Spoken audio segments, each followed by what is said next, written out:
Hi, thanks for joining our new video. Today we're reviewing the Infinix Note 50 Pro. Let's begin. This device, the truth is that I found it very interesting because it has many features that usually only find in the high end, but at the same time other things that clearly make it part of the range in which it competes, which is the lower middle range. By price, in Mexico it has had a launch price of 4,799 pesos, which is more or less $250. This for the only version of 8 GB of RAM with 250 of storage. It can easily outperform its competitors in this price range, easily overcome. In numerous sections, I must tell you that it turns into one of the most fascinating devices in its segment. However, keep in mind that its availability will be limited to the free market and perhaps some online retailers. Therefore, purchasing it in a physical store may not be as straightforward and you might encounter varying prices. Nonetheless, it is certainly among the most appealing cell phones released this year.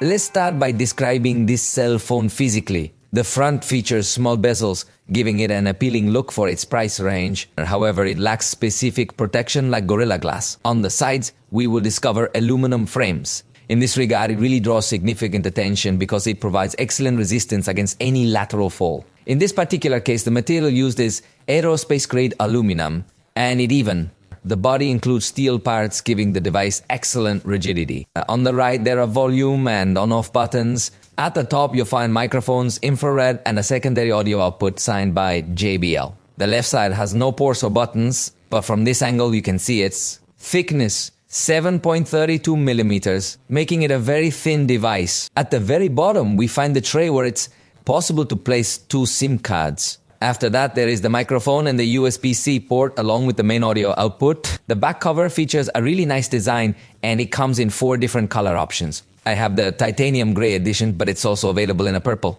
edition, a black one, and another version called the Racing Edition.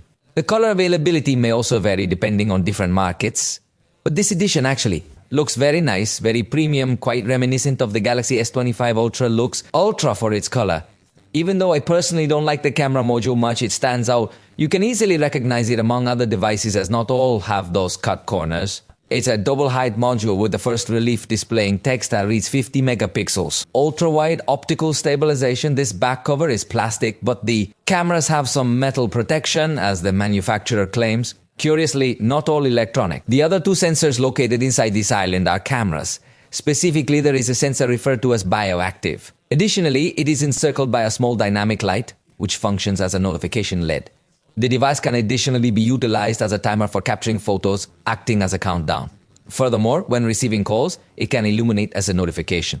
It also serves as a reminder to check your oxygen saturation levels or while engaging in activities, such as playing games, charging your cell phone, or using the artificial intelligence assistant.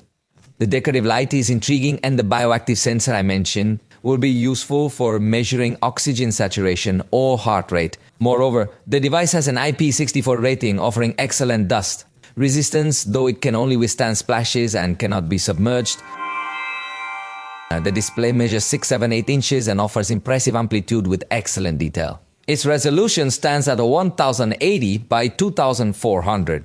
36 pixels, which almost achieves 400 pixels per inch. This results in highly detailed content, making it an exceptional screen in this price range, truly meeting perfection. Moreover, it features an AMOLED panel with a peak brightness of 1300 nits. This means the viewing experience is going to be exceptionally good. Even under direct sunlight, you'll notice vibrant colors, high contrast, and excellent viewing angles. It's truly a remarkable screen, no matter where you look at it. However, it does not support HDR content, but considering the price range, that's understandable and not something we can expect. The low brightness is comfortable for night use, even if the dimming rate is 2160 Hz. So if you're among those individuals who might be sensitive to screen flickering when the brightness is low, you won't notice it here. In fact, it also includes an extra dimming mode to further reduce the screen's brightness. To complement the excellent screen quality, it features a 40% 4% Hz refresh rate, which is quite rare in its price range, so it's definitely one of its highlights. I'm not sure if such a high refresh rate is really necessary, but well, you can find it here. In any case, it will have an automatic mode for low battery use. When you are viewing static content, it provides a tactile sampling rate of 144 Hz as standard. However, when you are gaming and enable special modes, it can increase to 2160 Hz for instant responses. This indicates it tends to attract gamers. Concerning the sound, it will indeed be a delightful surprise. We encounter stereo sound, which is a positive aspect right from the beginning. However, in this particular instance, it is not merely stereo sound, rather. It is stereo sound that we could describe as almost perfectly symmetrical, reaching the level one would expect to find in high-quality audio systems. This aspect truly enhances the overall experience and exceeds typical expectations. The symmetry and balance of the sound are designed to provide an immersive and satisfying auditory experience, making it stand out significantly. It has the best sound in much more expensive devices. It does not have Dolby Atmos, but it has DTS sound, which is more or less its competitor. So it has different sound style presets, and in this case, the speakers are signed by JBL. And it's not merely about placing the logo there. They truly are speakers that produce sound of good quality. I wouldn't claim they have the resolution and clarity of high-end speakers, but within this segment, I believe it is the device with the best sound quality by far. It even surpasses other more expensive devices. Furthermore, additionally, it features a 5-band equalizer, which, while not offering extremely specific sound customization, still provides the capability to adjust the sound to your preferences. We listened to a brief test, but keep in mind that it's not the same experience as hearing it live.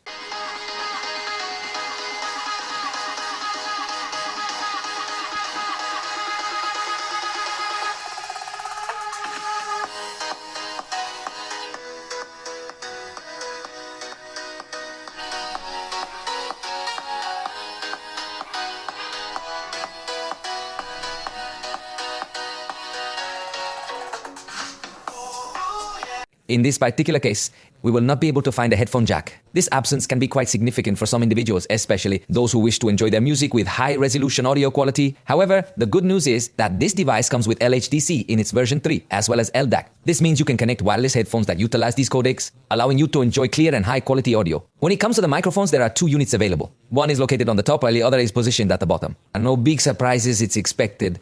Let's hear a test. Es una prueba de sonido grabada con los micrófonos integrados del Infinix Note 50 Pro. Voices, does it pick them up well enough? Let's hear how it behaves in a much noisier environment.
It seems to me that the microphones control their gain perfectly well, avoiding distortions in the best way, so you don't have to worry about recording in concerts or very noisy places. Finally, you should know that it comes with a haptic motor on the X-axis. This gives you a very premium hand feedback when you are using it.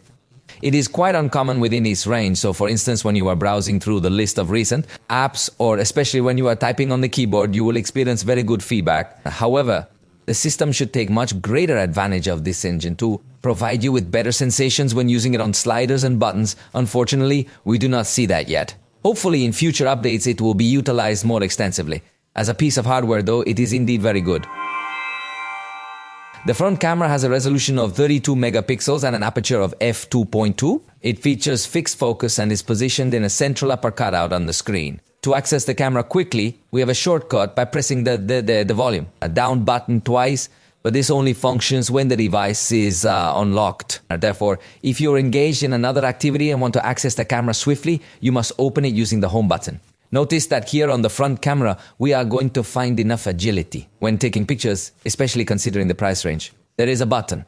The zoom feature gives us the ability to enlarge the frame just a bit more. At the top, you will find the option to analyze all the filters that can be previewed in real time. By sliding upwards, an extra menu appears, providing access to a timer set for 3, 5, or 10 seconds. Additionally, in the settings, you can choose to clone the shutter, making it easier to reach.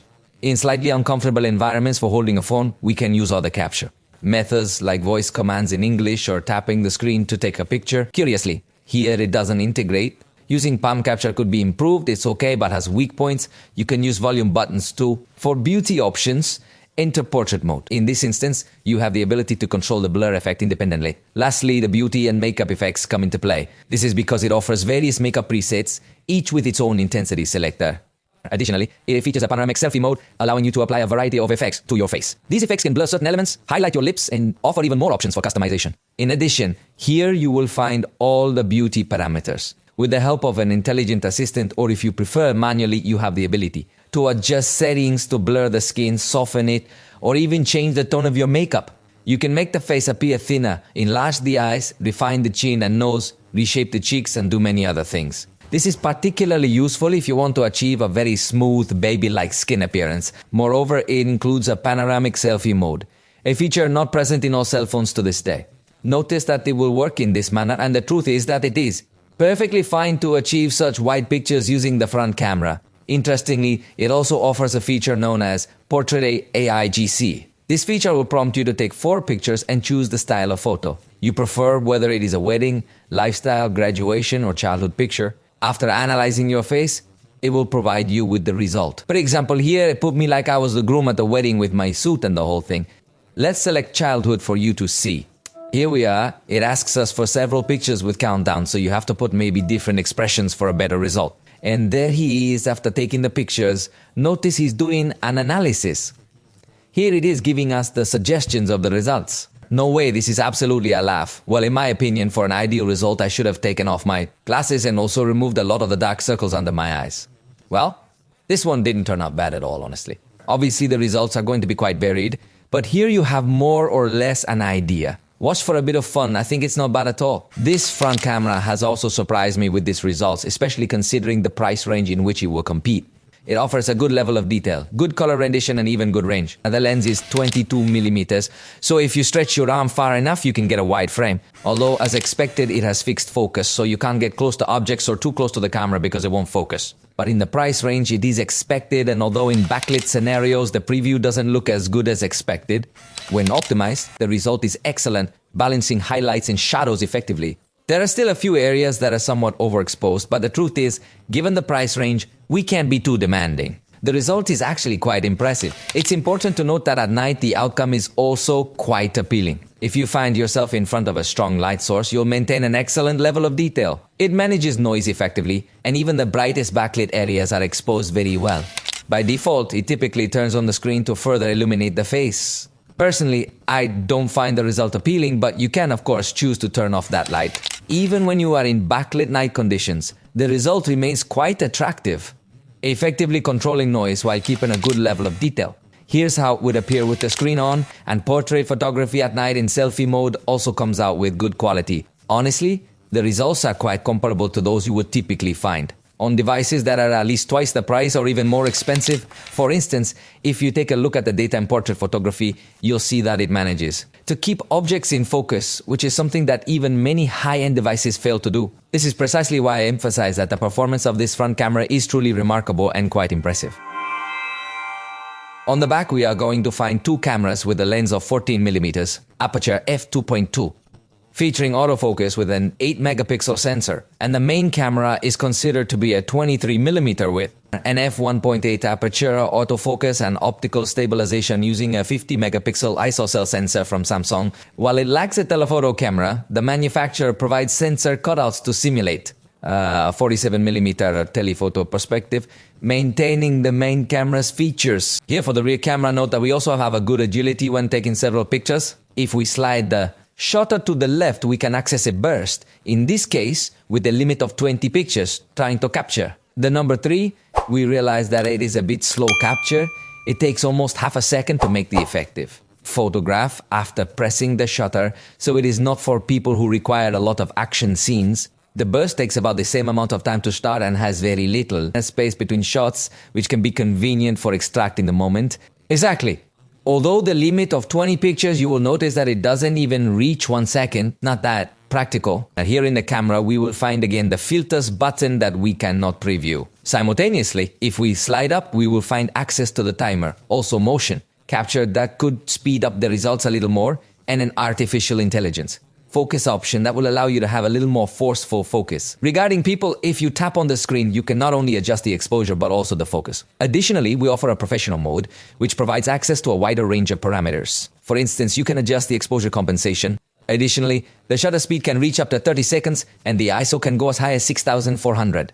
It includes features like white balance, autofocus, and measurement type. In this instance, we observe that it won't permit capturing photos in RAW format, which might be another downside even though it's not very common in this price range. To scan documents, we have to enter a specific mode where we cannot use the ultra-wide camera, but you will. Notice that we can perfectly capture the photo and the device automatically transforms the perspective and makes the necessary crop, but let's say it is a simple scanner. It does not allow us to add pages or apply color optimization or anything like that. Here the experience is not so advanced. And finally, when it comes to scanning QR codes, it's important to note that you have the ability to do it directly from the main interface. While it may not be extremely fast, it indeed functions properly. However, it's crucial to mention that this feature needs to be activated in the settings, otherwise it won't work as expected.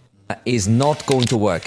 Let's start to see the results. In this case, the ultra-wide camera seems to me that it more than meets, even exceeds expectations because in the price. Range, manufacturers do not usually incorporate ultra-wide cameras, and when they do, they are of very poor quality. In this particular case, I believe it competes quite well. While it doesn't maintain perfect color consistency when compared to the two cameras, it's worth noting that the main camera still delivers impressive quality. It offers slightly warmer tones, but it manages to maintain an excellent level of detail, resulting in a very high quality image. Here you can see the result at a 47mm zoom, which is equivalent to 2x digital zoom, allowing you to observe how it retains optical quality. So the close range zoom is truly among the best you will find in this category. However, let's take another look at the entire zoom range. In this scenario, it's an extremely complex combination of light and shadow for ultra-wide cameras, and it has actually managed it quite well. There is very little chromatic aberration present when compared to other, even more expensive devices. They perform exceptionally well.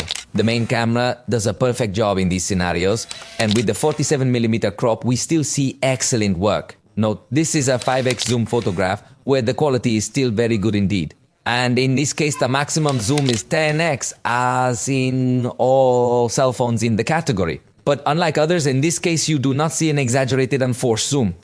Here, you can still see that it maintains a very good quality. So, when it comes to zoom, I believe it will also rank as one of the top performers in this segment. In scenarios with backlighting, the preview isn't quite optimized. However, take note of how the ultra-wide camera truly does an excellent job, particularly in avoiding the chromatic aberration that you often encounter even in pricier devices. We have observed very pronounced chromatic aberration, especially in purple and pink tones. In this particular situation, it appears solely in a white tone, and I must say, it is exceptionally well executed. The ultra-wide camera has genuinely surprised me. The main camera again displays a slightly warmer tone, but as you can observe, it balances the areas of light and shadow very well. There are no sections that appear overexposed in the background. Given the price range, it's an impressive result. Even when using the 2x plus crop, it continues to maintain this high-quality experience.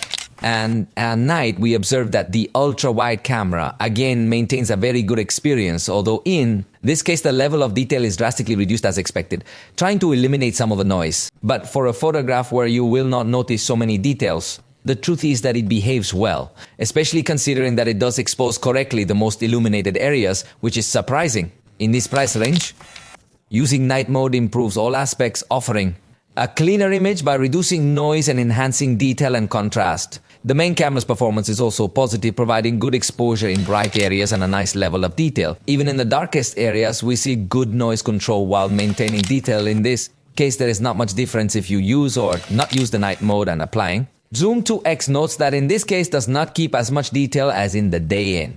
Good light conditions, but if you use the night mode, if you are going to maintain this image with a good detail. So the truth in the price range, I doubt very much that you will find a device with better camera if there are no light sources present. In the framing, the device notes that it has a still positive behavior. In this case, it was a cloudy night, so it managed to capture with sufficient quality this part that was the darkest, although I think that with the night mode, it has more precision to better avoid noise. And with the main camera again, we will see a very similar result with and without night mode with good results. The device provides us with a high-resolution mode for the main camera, allowing us to fully utilize all the data from the sensor. It's important to note this capability indeed, if we are going to find a very high level of detail, to be able to approach this type of elements and still be able to make cuts and extract photographs while maintaining an excellent resolution. This has pleased me a lot. Interestingly, even if you use the 2x perspective, it will also give you the high resolution mode, although in this case with interpolated pixels, but note how good the result looks. I'm really liking this device a lot.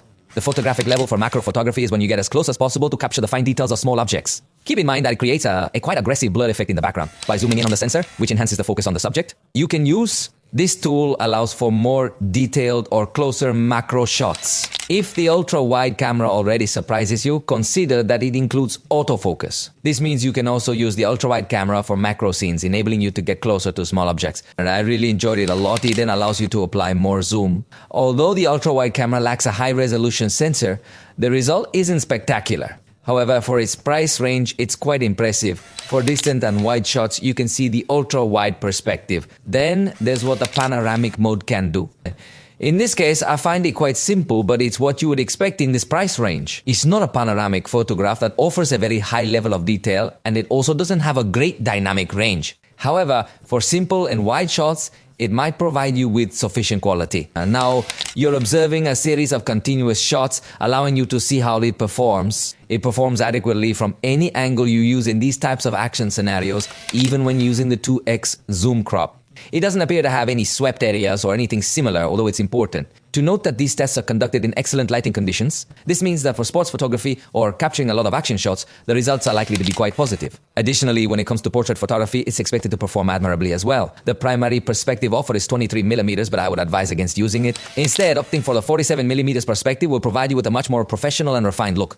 The blur it produces is quite impressive, and it effectively keeps objects in the foreground sharp by applying a more subtle blur. For objects that are slightly further back, I do notice that the image has a bit more lighting than I would prefer, but that's probably being a bit too particular. The reality is that for this category, it also captures high-quality portraits because it maintains a good level of detail even at this 47mm zoom perspective. When it comes to video recording, we will have support for 2K resolution at 30 frames per second, which is again ahead of the competitors. If you are interested in recording at 60 frames per second, you can do so as well. But in this situation, it is only possible with the main camera and the front camera. You'll notice here in the interface, there's a button available to load various effects, each with its own intensity selector. It can include color effects or overlays like raindrops, snow, or an old movie effect with screen noise. There's also another shutter effect that creates an interesting light effect, adding one more flare, and finally, one more effect known as the scanner line. All these effects can be used while recording in full HD, which is quite useful. Additionally, we find frames that provide a wider perspective to videos, allowing you to apply a vignette of darkness around them, or use this traditional mask to simulate this in the video recording interface. It also includes another effect with rounded corners, reminiscent of old film. The truth is, these kinds of effects are not commonly seen on other devices, which could be another strong point in favor of this cell phone. Next, we encounter the bokeh mode, which we will observe shortly to show you the result. Additionally, there is a beauty recording mode available where we can choose various parameters to alter the skin's appearance and even apply some makeup tones, alter the contour of the face, the shape, and even more details. However, in this particular instance, the video will be available only in HD, which makes it not as appealing as it could be. At the very top of the screen, we have the option to either turn the stabilization feature on or off. Now, when you're recording a video, you will notice that there is a slider available for adjusting the zoom level. This slider might seem a bit unusual because it operates in reverse. Typically, when you slide to the left, you would expect to zoom in, and sliding to the right would zoom out. However, in this case, it is the opposite. Additionally, we will come across buttons that allow us to take pictures, as well as pause and resume the video recording. Furthermore, there is an option to turn on the flashlight, which has 3 different levels of intensity. This feature is quite handy when you need it. We can't switch to the front camera without stopping the video recording first, but it offers a full range of functions. Here, we're viewing the ultra-wide camera's video recording results, which have pleasantly surprised me given the price range. Typically, ultra-wide cameras are quite basic, yet the quality here is impressive. While it may not have top-notch color accuracy, the image quality is noticeably good. There's nothing else. You should know that in this case, although it does let us zoom in, it is not going to. Be the dynamic change between one camera and another, which would have been supreme, the main camera gains more detail. Although they have the same resolution, I think it does look a sharper image with better color accuracy as well. In this situation, you should be aware that to access the 2K resolution feature, you need to disable stabilization. This setting is best suited for scenarios where the camera framing remains quite static and doesn't require any movement or adjustment. With the ultra-wide camera in backlight conditions, the result is going to be remarkably good. Yes, there are some overexposed and slightly burned areas in the background, but the truth is that it's not a complete disaster like what we might see in other devices. In this price range, and considering that we are talking about the ultra-wide camera, the result is truly spectacular. With the main camera, the result is even better. It seems to me that it completely eliminates those burnt areas. Even if we're being really picky, we might say there are a few areas that are a bit overexposed, but in this category, it's without a doubt the best option you'll find for recording in backlit conditions. You're not going to find a device that performs better in these lighting situations. Even when you zoom in, it keeps the same quality at night. Ultimately, the ultra-wide camera will struggle, and you can see that it's still not a high-end device or anything of that sort. In this situation, there will be quite a lot of noise present, making it inadvisable to use this camera for recording. It also doesn't handle the brightest areas well, unlike what we might see in photography. Fortunately, in the darkest areas, it seems to manage noise adequately. But noise can still be found in areas with medium lighting. With the main camera, you benefit from improved noise control, enhanced light input, and richer color saturation. So, when recording at night, the main camera performs remarkably well. But the ultra-wide camera doesn't do as well. As anticipated, it struggles to balance out the brighter areas effectively. But no device in this price range or even higher manages that perfectly. In night settings, and even in the darkest spots, it maintains a good level of light input and controls noise effectively, which seems to me like a very commendable result. Here, the ultra-wide camera result without stabilization shows poor quality in walking and running. Activate stabilization and the difference is clear. It's excellent for walking, and even running still shows good stabilization without needing expert skills in action scenes. Now watch with the main camera with the stabilization disabled. Obviously, again, it is very noticeable when you are walking, and not to mention when you go running is still much more noticeable. But once you enable the stabilization, is good enough to have a static frame even when walking in smooth movements, although I insist that the video resolution drops to full HD when you have the stabilization on, and again, while running, you won't be an expert in high action scenes. Regarding the focus, it is a little slow, but fortunately it is accurate. It does not seem to be hesitating excessively or anything like that. So I think that within the range, it behaves well. For the zoom, the truth is that the experience is not so pleasant due to the fact that the slider seems to be inverted and the movements are quite aggressive. It does not go up smoothly. This is one of the few weak points this device has that should definitely be improved. The maximum zoom is 10x, but unlike photography, here, it feels very artificial and forced, so I definitely did not like this in this cell phone. Curiously, it also integrates a portrait recording mode where it tries to blur the background, but honestly, it is very bad. It is immediately noticeable that it does not detect the edges well. The video quality is very simple. If you turn around and it stops detecting your face, the effect is disabled, so it is not recommended to use it. We will also find a fast motion mode available, although its most basic setting is 15x, so it can be exaggeratedly fast for movements of people, plus it has no stabilization, but it does leave it static. It could give you attractive results in landscape since its maximum speed in this case reaches 5,400x, so you could even record the growth of some plants in a super professional way. Finally, it includes slow motion, though just in HD at 120 frames per second with basic motion. But for the price, it's uncommon, so it stands out.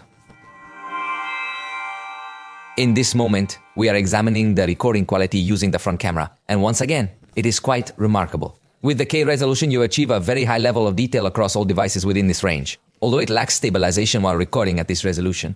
For static scenes, I believe it provides a satisfactory outcome. In contrast to photography, the results are not as advanced when it comes to balancing light and shadow in backlit scenes. As you notice, it will show quite burnt areas in exchange for lighting the face well, which is typical for this category. When you enable stabilization, it will obviously improve the results significantly in this section. However, it reduces the resolution to full HD, but it stabilizes well enough for walking. You won't see exaggerated movements, and you can even go running at a slow pace and still the result will be relatively positive. During the evenings, it's important to note that it has a sufficiently good light input. However, in this situation, it typically uses the screen to light up the face by default. I would suggest turning it off for a more natural color rendition.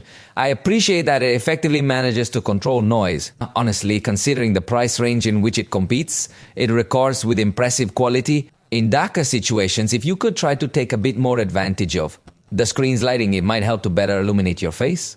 So I think it does not disappoint at all in these sections. Note that it also integrates the portrait recording mode here in the front camera, something that surprises. And the truth is that the result is quite good, like the rear.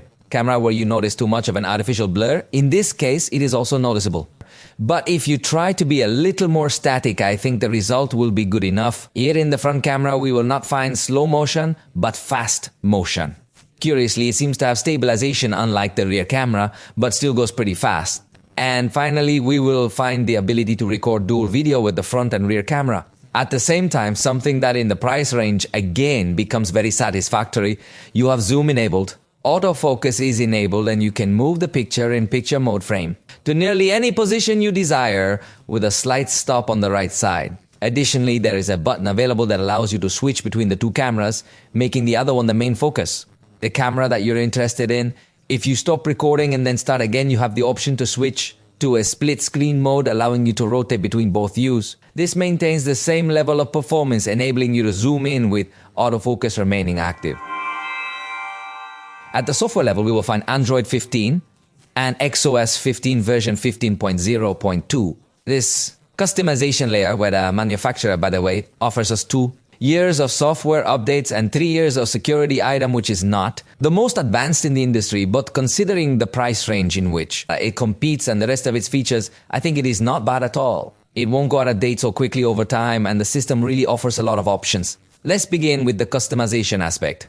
You'll notice that we are going to encounter a range of different wallpapers, some of which even feature impressive transition, animations that seamlessly move from the always-on display cover to the lock screen, and then finally to the home screen. This variety is not only abundant, but also quite appealing. Additionally, it's important to consider that this also includes a portrait section, which allows you to select your own photo. It will then apply effects such as comic or magazine styles to your chosen image. Let's go ahead and choose this AI-generated photograph of the groom and see how it works out. There you have it. As you can see, it has applied these cropping effects. It automatically detects the edges for you, and you can change the background to whatever you desire. Of course, you can also alter the colors if you prefer a solid color instead. So that's essentially what you can have when it comes to customization options. And again, you'll have smooth transitions between screens. You can choose styles plus grids and dots here, and you can access online wallpapers and download them. The customization is excellent. From here, we can also download. Some themes may not be highly customizable, but they do allow you to modify the background and adjust the basic system icon pack specifically for the lock screen. We also have the option to edit the elements, such as adjusting the clock and its typography style, along with the color. Additionally, we can change how notifications are displayed and modify the corner shortcuts. It includes an always-on display mode. Keep in mind that you can choose which cover you'd like to use, and there are multiple options available. As you noticed, these can be synchronized with both the lock screen and the home screen for a cohesive look. Digital clocks come in various styles, or even analog, even some with nice animations. The truth is that the manufacturer has really excelled in designing the operating system. In addition to notifications and battery status, you have the option to add a bar displaying upcoming events or reminders. It's important to note that if your device is in landscape mode while charging, it could also serve as a kind of tabletop screen, which is quite a versatile feature, where it will display the time, or it might also show the time along with a photo album, creating a sort of a smart frame. Nevertheless, in this particular situation, even though it is referred to as always on display, in reality it does not stay always on, but only for a few seconds.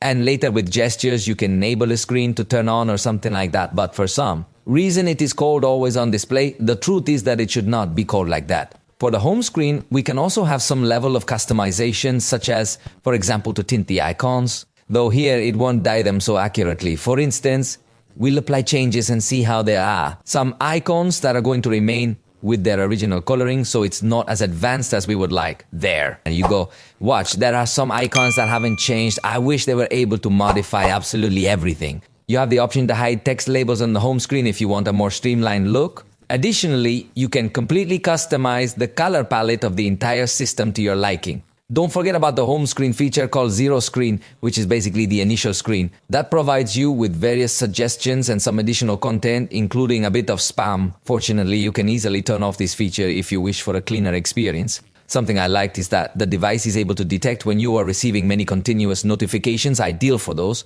contacts who send you lots and lots of messages, so that the device lowers the volume when it is detecting this environment. We will also find available the dynamic bar, which is a kind of dynamic island that will show us some animations and information For instance, when you use Face Unlock while on a sound recorder call, you'll notice that it displays a loading animation. This feature is also applicable to media players and various other tools. Let's demonstrate how it works, for example, by starting a sound recording. If we exit, you will observe that there's a small amount of information present, and if we tap once, it reveals additional controls. This allows us to continue utilizing the features without needing to return to the original application. For instance, with the music player, you'll notice that the controls are available right here, which is quite convenient. By pressing and holding, you can easily return directly to the app. Similar to many other systems, Android includes a split screen mode. Additionally, it offers a floating windows mode. You can access both of these features conveniently through the smart sidebar. For instance, we can click once and see that the app will open in full screen mode. If we drag any of these icons, you'll notice that it is also compatible with split screen mode. Additionally, if you combine it with the floating window feature, we could have up to 4 apps simultaneously. This is possible because we have the split screen mode allowing 2 apps and 2 more apps floating at the same time. Consider that not all apps support these modes. For instance, YouTube and Instagram do support floating mode, yet surprisingly, if you try to open them in split screen mode and notice they're unavailable, not all apps work 100% in these modes. However, they still offer a good level of productivity. In this sidebar, we not only access applications, which we can edit to add, but also additional tools like enabling the anti-spyware filter or starting a voice recording, among other things. Here, we also have direct access to recent images. For instance, when composing a Gmail email and wanting to attach an image, simply drag and drop it. From here, it's that simple. The same goes for documents, which have their own recent documents category. In a video playback app, this sidebar shows tools to take a screenshot, record the screen, or let the video play in the background with the screen off to save battery. Additionally, you will have various other options, like altering the notification, style, or enabling do not disturb mode while you're on a call. There's also this sidebar, which will present us with some additional tools specifically geared towards video calls. Interestingly, these tools do not appear when you're using WhatsApp, so there aren't many ways to fully utilize them. However, they can slightly enhance your appearance by touching up your face and allow you to turn on the screen to illuminate your face as well. In theory, this device is supposed to integrate functions for WhatsApp, such as recording, calls, applying the call summaries function, and even using the bidirectional translator. However, for some unknown reason, these features do not seem to be available. When I'm on a call, a floating button is expected to appear, but it doesn't show up in the sidebar, nor as a floating button, nor in the quick settings panel, or anywhere else. So, it seems that this feature is not available here. What we will see available will be the quick view mode, which will allow us to take a look at the messages without logging into WhatsApp and therefore are not marked as read messages. When I receive a message, let me show you that we will also find a sticker generator, although it is no longer so useful because WhatsApp already integrates its own generator.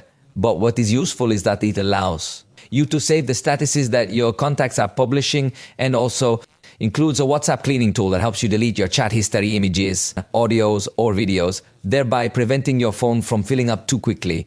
You can also set the flash to activate when you receive an incoming WhatsApp call as a notification. Take note that when you receive messages, they will show up here in your notification panel, but typically very short messages that you can read here. If you want to read a longer message without the need for it to be marked as read, you can take advantage of this quick view mode feature, because notice that when you enter here, you can see with a little more detail, although anyway, if it has a limit on the length, but it is not so short. So for example, here in the notification, we can read more or less messages, links, but within the quick view mode, we have a much more comprehensive look. Here we find Infinix's Smart Center, a clipboard-like feature to easily drag content, like attaching a picture in WhatsApp or email.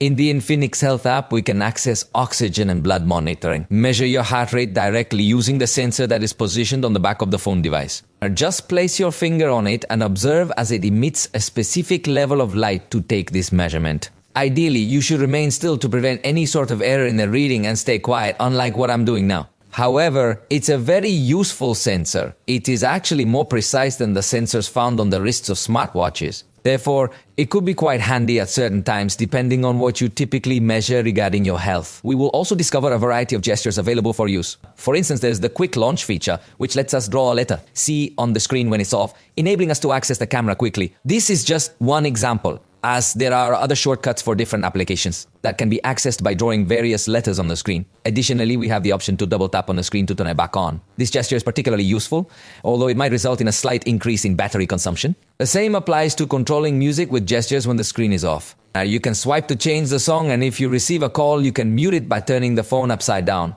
Additionally, you can automatically switch to speaker mode when you want to answer or reject the call. You hold the phone close to your ear. Alternatively, you could just lift the phone and activate the screen. Finally, you can answer calls by using gestures on the top of the phone. It's as simple as making this gesture or placing your full palm on the screen, depending on if you want to answer or reject the call. Slide 3 fingers down for screenshots with scrolling capture to display more content than what typically appears on the screen. Additionally, we will discover an option to censor certain content. Interestingly, we can create a partial screenshot by holding 3 fingers on the screen, then selecting the area we wish to crop. Lastly, it's intriguing that the one-handed mode is somewhat concealed. Let's attempt to locate it within the settings panel. It's fast, yet interestingly, to access the quick settings panel, you actually need to navigate to the very top of the phone.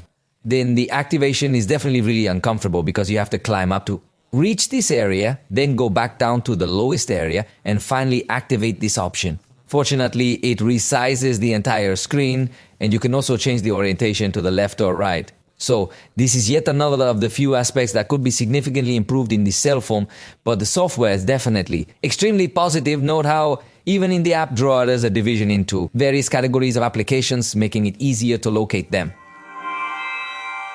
About AI tools, I made a video for you to learn how to use Infinix AI, which is like Techno AI. Now, they're sister brands, so features are the same, though names may vary. You have the Folax voice assistant, which is quite intelligent. You have features like Smart Touch, a call assistant, translation services, and a social assistant for writing documents. You can also convert drawings into complete images, summarize your voice, recordings, and even generate wallpapers using artificial intelligence. Additionally, you can extract items from your gallery. Moreover, in this scenario, Circle to Search from Google is integrated. This feature allows you to enclose anything on your screen to discover more information about it. These elements or even more allow you with just one touch to translate the screen's contents. You can also easily select text that is usually unselectable, making it very convenient. Additionally, if you install Gemini, it will be available to you. However, by default, pressing and holding the button will open the Infinix Assistant itself. If you want to know in detail all these functions of artificial intelligence of Infinix and Techno, I invite you to visit the video that I leave you in the description so you can delve into these functions. For enhanced security, we will discover a fingerprint reader that is embedded within the screen. It is optical, which means it emits lighting. Although it is not as fast, it functions effectively. It allows up to 5 fingerprint records, which is expected, and being inside the screen lets you change the animation to your favorite. It features 2D face unlock. Easy. With its X-Hide tool, you can securely hide a folder and password-protected apps to maintain more privacy. App Lock can block unauthorized access to apps with a second verification. It also features blank data, letting us choose apps with our contact list. Calendar and other items appear empty, useful for untrusted apps. It also has X-Clone to clone applications and be able to use 2 accounts on the same cell. Phone? In this case, it is mainly social and messaging applications that are available. It also has an option called Spy Filter, which somehow allows you to create a small window that will dim the rest of the contents of the screen to prevent gossipers from looking quickly. And it features a secure keyboard option that ensures your pins and passwords are not remembered when you enter them. Additionally, it offers a repair mode, allowing you to lock all your content when sending your phone in for repair. Moreover, it includes the dual system, enabling you to have essentially 2 phones in one, with each system equipped with its own set of applications, files, and accounts. In this scenario, from the lock screen, you can set a unique pattern for each space, and the device will access accordingly. Additionally, it offers a kids mode, which allows you to choose the applications that will be accessible. You can also establish usage limits and activate alerts for bad posture or eye care. It even prevents the child from continuing to use the phone if the battery is running low. To exit kids mode, the phone owner needs to enter the unlock pattern. In this scenario, using a fingerprint is not an option, but the system functions well nonetheless. It also integrates Infinix Theft Alert, which will allow you to issue an alert when someone disconnects your phone from the charger or when someone unplugs the headphones. Quite useful to charge your phone in public places or something similar. In fact, it also has Infinix's own implementation to try to find your phone on a map if you happen to lose it with your Infinix account. Clearly, All of this complements the theft protection tools provided by Google for every Android device, along with Play Protect and other features. I explain all of these in another video, and I've placed a link in the description so you can check out everything this cell phone has to offer. The battery capacity is 5,200 meters. I mean, it's above average, and in testing, I think the results were slightly satisfactory. Trying to discharge the cell phone as fast as possible, it reached 4 hours with 18 minutes, staying more or less in the average of all our cell phones by putting the battery drainer in the background while playing videos in the foreground. It went up considerably to 7 hours. Hours and 24 minutes. This indicates that it efficiently handles applications running in the background. It doesn't fully close them, but prevents excessive battery consumption. Therefore, I believe that in daily use, the battery will perform exceptionally well. Either way, you have the normal saving mode and ultra saving mode available in those emergency scenarios. Although, of course, always remember that battery life depends on your day-to-day life. For the test, playing YouTube videos with the screen brightness set to 50%. It got up to 15 hours. It was not so outstanding in this sense, but I think it does not become a complete disappointment, especially for the good performance it had in the background drain test. The charger included in the box is 90 watts via cable, and note in the graph if it gets to harness quite high power in the first few minutes. So in my test, in 15 minutes, it reached up to 39%. In 30 minutes, it reached up to 68%, and our full charge took 50 minutes, making this another great feature. It competes well in its price range. If that impressed you, you'll be amazed to know it has wireless charging. Plus, with the compatible case, it offers magnetic wireless charging. When it comes to the 30 watts magnetic wireless charger, this device managed to recover 19% of its battery capacity in just 15 minutes. It appears that the charging speed is not particularly fast. After 30 minutes, it reached only 35%. Therefore, don't anticipate that this charger will be highly effective for fast charging, as it seems to be the case in reality.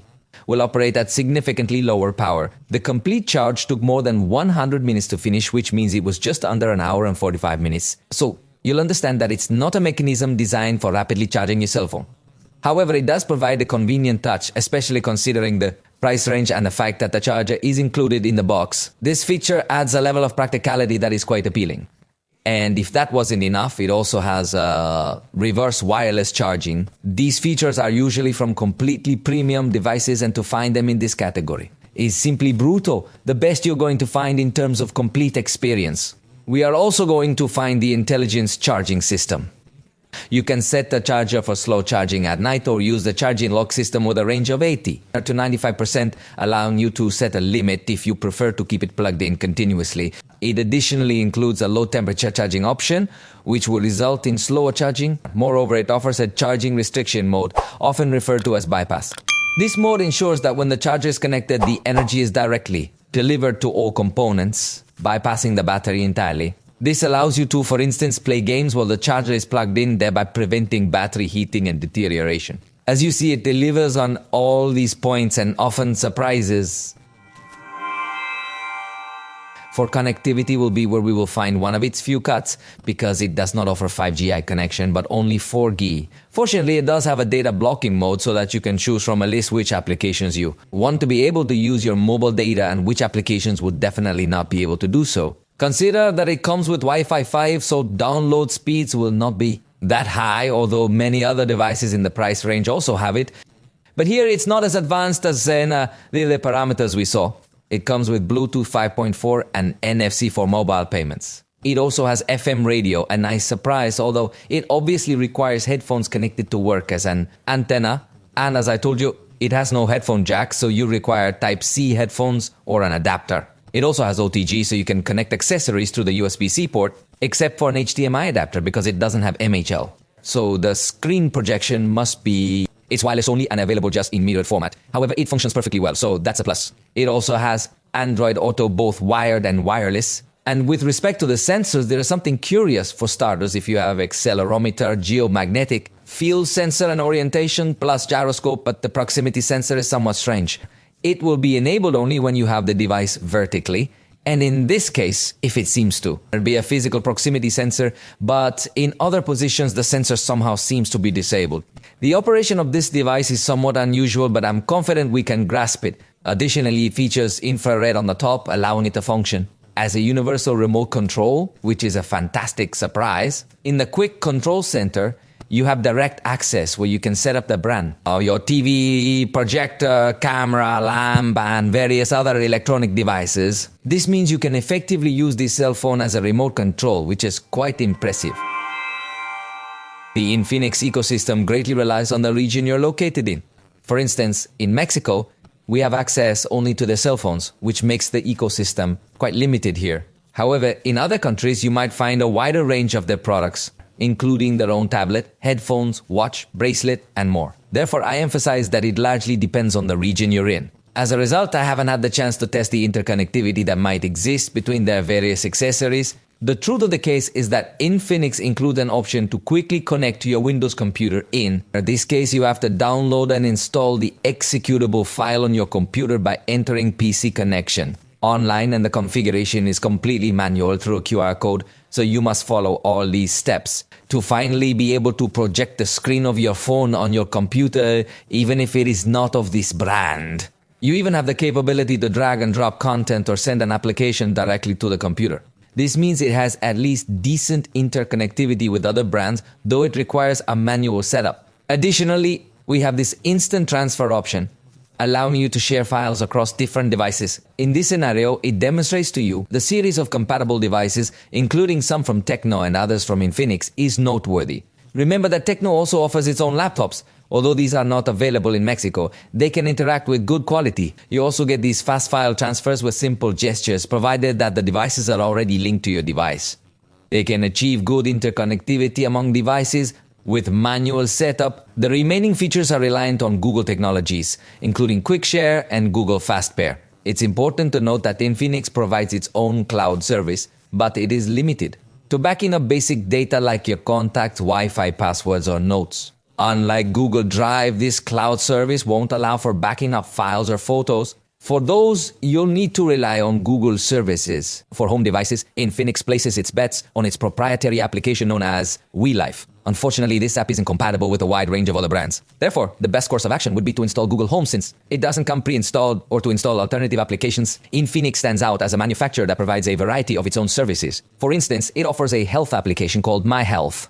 You'll also notice it has its own app store, the Palm Store, as an alternative to Google Play, where you can install additional content, at least in some way. In a way, you can clearly see that it's not excessively reliant on Google. However, it's important to note that it doesn't quite have the same number of high-quality apps.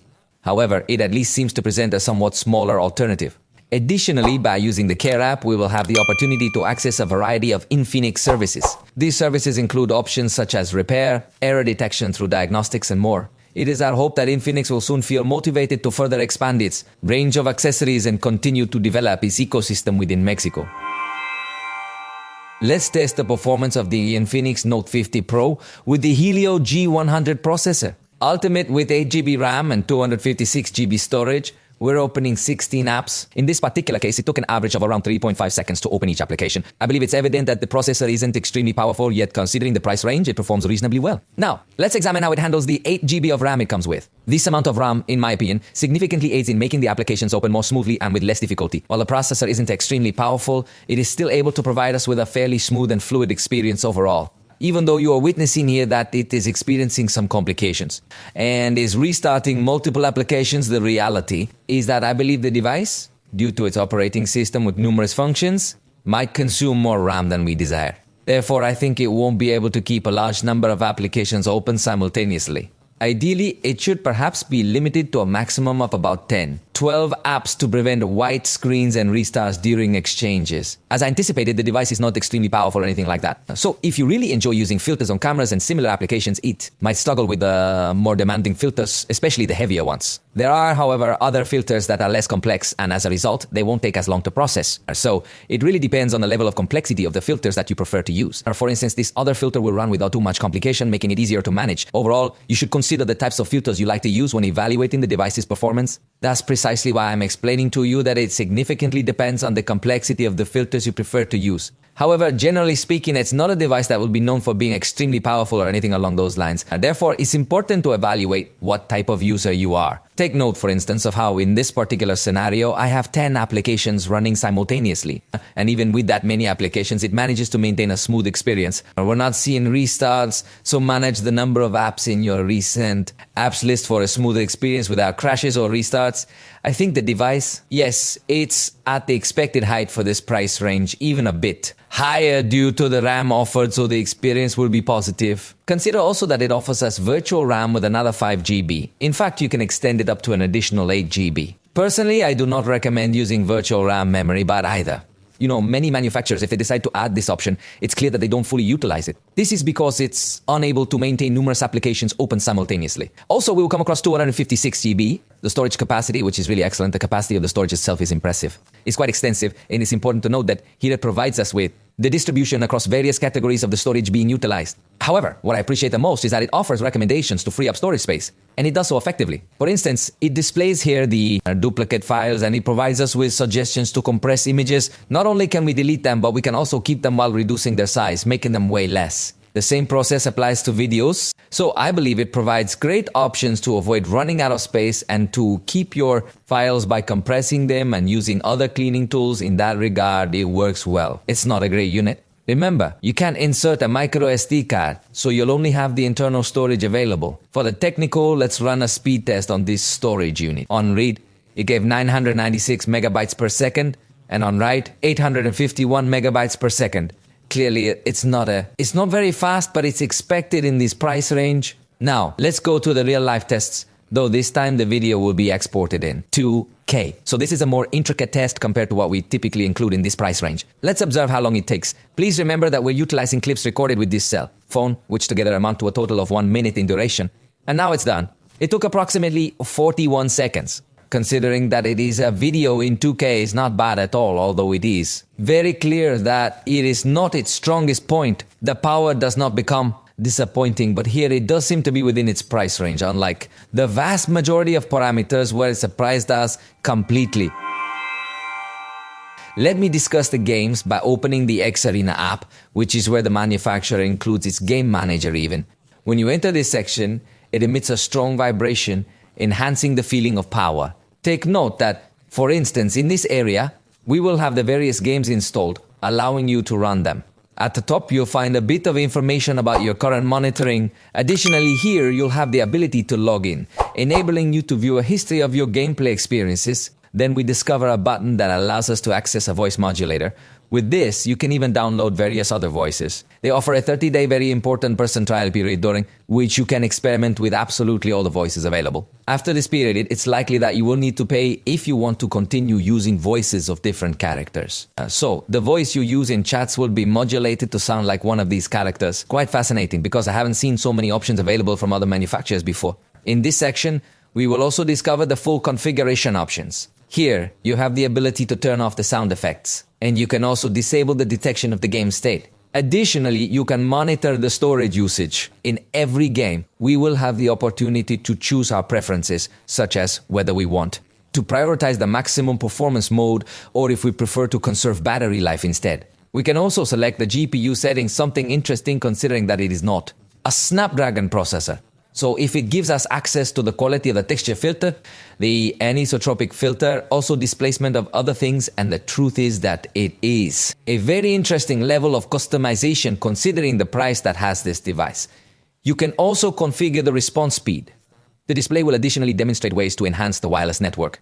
Is response aiming to prevent any latency issues when initiating a game? Note that we'll have options available. X-Boost optimizations appear first, and we also have a frames per second counter showing X-Boost optimizations. We can see the performance profile we are getting and with a tap on these icons, we can also open these applications in a floating mode. We are also going to have through here access to other controls such as taking screenshots, screen recording, Wi-Fi latency control, clearing RAM, and having control of the brightness. By the way, in device settings, you can select screen recording options. Choose if you want to record the phone sound, the microphone sound, and the video quality. By default, it's HD at 24 frames per second, but you can increase it to 60, though it might affect performance. Also note that there is an image stabilization feature to prevent images from appearing too dark, and another section to adjust the esports level, enhancing screen response. Then we have a charging restriction option, allowing you to play while the phone is plugged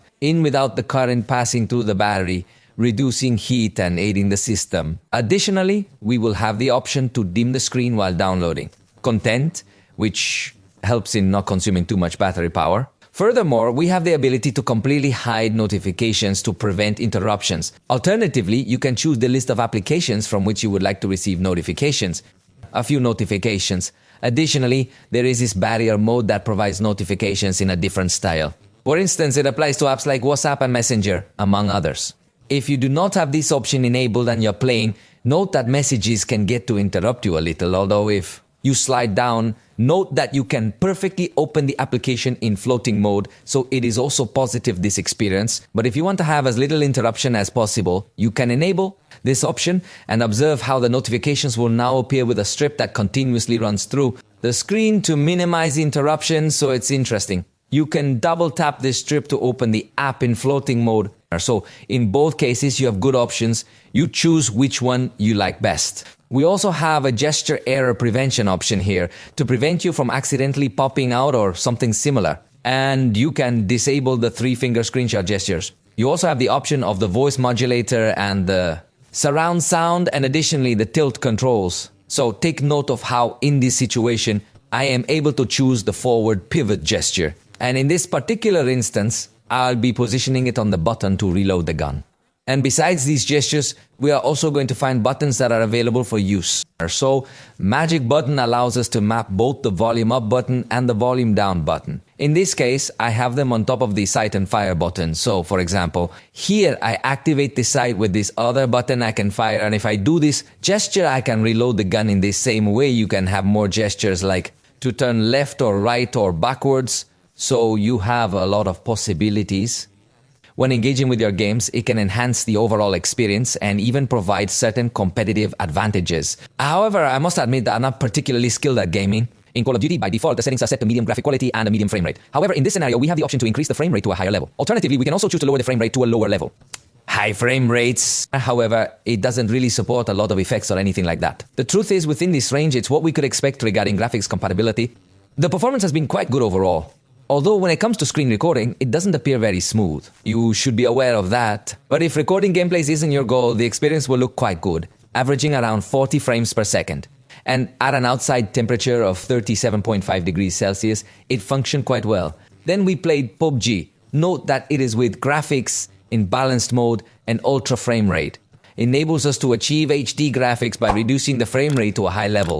We maintain this setup, and by the way, in all games, we activated high performance mode. In this scenario, the performance was as expected for this range. It's not exceptional, but it doesn't disappoint either. I believe it's a good alternative, offering a smooth and satisfactory experience, good stability, and good temperature control. After that, we went on to play Asphalt. In this particular instance, we adjusted the settings to run it at a smooth 60 frames per second. Keeping the remaining settings at their default configurations, once more, the experience was quite good. Although the graphics are clearly not as advanced, they do not appear flashes, no reflections, dust particles or anything like that, but it does. In this particular graphic configuration, it performs remarkably well, demonstrating impressive stability throughout its operation. If you use these graphic settings, you'll have a great experience. Then we played SpongeBob SquarePants. In this case, we selected it. We played with a medium resolution and quality level at 60 frames per second with smoothing enabled, and again the experience has been good with 57 frames per second on average. The lowest peaks have been 43 at times. You could get to perceive them a little if you are of the most demanding in gaming, but the truth is that the experience has been very good, although I insist that the screen recording does not go as smooth as the game in reality. Therefore, if you are thinking about recording gameplays, you should definitely consider that. However, the remainder of the entire experience, the lowest peak of the game has been very good, although always adjusting the graphic quality according to its price. Finally, we play Genshin Impact in this case. By default, it has the graphic quality very low. We kept it there, but we took it up to 60 frames per second to see if it was capable of this. And the truth is that the device is indeed capable of running this game with this graphic configuration, but it is nothing spectacular. It does not maintain such a high stability, although the lowest peak was of 33. So, if you are able to play these contents, but your main focus is on gaming, then I believe the Poco X7, for instance, might be a better choice for you. However, it's important to note that this device loses some features that this one offers, like wireless charging, magnetic charging, top-notch cameras, and other advantages. Therefore, I consider this option to be somewhat more balanced overall, even though it may not be the most appealing choice for those who are dedicated gamers. However, consider that this cell phone also has a super cool experience in this game. for example, reached 37.9 degrees Celsius with this graphic configuration. I remind you that it comes with a cooling system with a stainless steel vapor chamber. That can get to give you a good experience in terms of temperature control. In conclusion, with ease, I think I can tell you that it is one of the most recommended purchases. It has very few weak points. The design is very good, featuring metal frames, slim design, and splash resistance, which is quite acceptable for this price range. The screen quality is truly excellent. While the sound isn't the top of the range, it is decent. The cameras perform very well, particularly in photography, and for video, they meet expectations for this range. The battery life is impressive, and the operating system offers a wide array of functions. It even comes with extremely advanced artificial intelligence capabilities. One particular feature that I absolutely love is having an artificial intelligence secretary. Imagine if you're suddenly occupied with something important and you prefer not to take any calls at that moment. All you need to do is activate that option. When someone calls you, this artificial intelligence assistant will respond on your behalf. It can interact by asking for additional information or similar inquiries. Later, you'll receive a notification indicating that you got a call, and it will already be stored in your notes blog. I thought it was spectacular to see that feature for the first time and to see it debut on a mid-range device. But then, what would be its weaknesses? Well, I would say that if you're really into gaming at the price point, I think you can find better options, either in devices. We will definitely see you in the next one. Now, this is not just a cell phone that is targeted specifically at gamers. It is also not quite capable of keeping numerous applications open simultaneously. However, I conducted a test with 10 applications, and it managed to handle the execution flawlessly with its 8 gigabytes of RAM. This is indeed very impressive. Additionally, the charging speed is quite commendable, and it boasts some very premium features. For instance, it offers the capability of using magnetic wireless charging together with its case, which is an excellent feature. So the truth, as I tell you, is an excellent purchase, highly recommended. The detail is that you cannot buy it in physical stores, but you can buy it in Mercado Libre, and I think also in TikTok Shop. If it is available in TikTok Shop, here I leave you the orange card, as they say over there, in case you want to buy it here. For the moment, we have reached the end of this video. I hope you liked it a lot. If so, you know you can tell us, and we'll see you next time.